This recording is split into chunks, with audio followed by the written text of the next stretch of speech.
Hey everyone, today in this video, I'm going to walk you through common dock maintenance for the Dreame D20 Air Plus. If you're interested in the D20, the link to it will be in the video description, where you can find links to our top robot vacuum, wet dry vacuum, and cordless vacuum cleaner picks, as well as our daily vacuum deals website.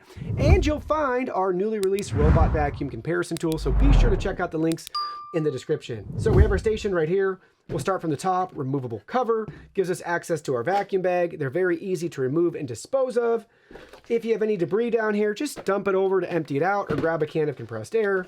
You can monitor this hole for any debris as well too. And then you can take your vacuum bag and just install your new fresh one like so. I like to store another one underneath.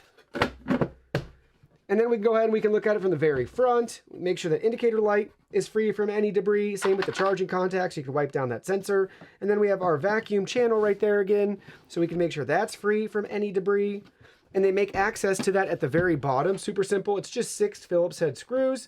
You can pop this cover off to investigate or declog as needed. And then we can look at the side. This is the only side that has a little air vent there, so you can make sure that's free and clear from obstructions. You can just wipe down the rest of the station, and you got your on and off switch on the back right there with your cable management. But overall, it's a simple and straightforward station to clean and maintain.